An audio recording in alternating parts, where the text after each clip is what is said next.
So what should we do? How should we witness? That was a good question.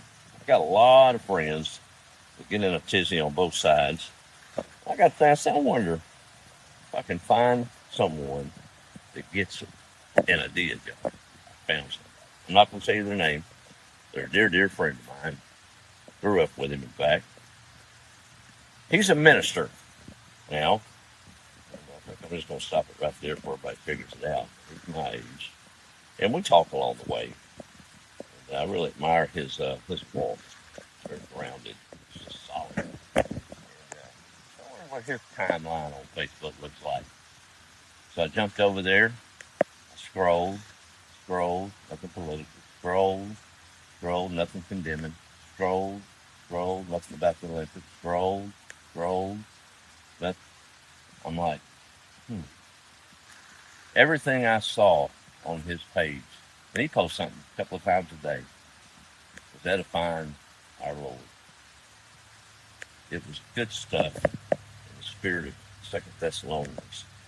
Whatsoever things are good, pure, and holy, talk about these things. Come at me with prophecy, come at me with doom and gloom.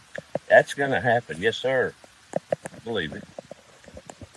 My job is to follow that man who got up on that cross and laid it all down.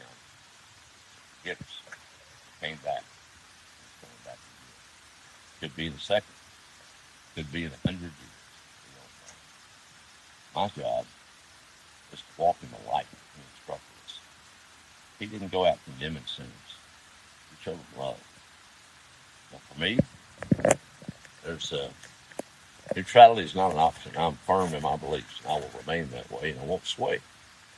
That don't mean I've got to get on there and browbeat somebody who doesn't believe like I do. Because we all want peace. We want to have that happy, peaceful life, right? Well, that's what Christianity is. I believe it is, and it's pretty long. It doesn't involve a lot of worry and anxiety. What's going to happen here and how we're going to do this. And, oh my goodness, this is on fire. And oh my goodness, this is going to happen. And oh my goodness. I think the non-Christians won't any part of that worry. They've got enough on their own. So why in the world would I be worried if I've got my election considered? That works on me a lot, y'all. Maybe I'm wrong. But I do know I've got a relationship with my best friend that backs it up. And that's what I'm going to focus on. Tomorrow's going to come and go. November's going to come and go. The good Lord willing, we'll just keep clicking along. My job is not to worry.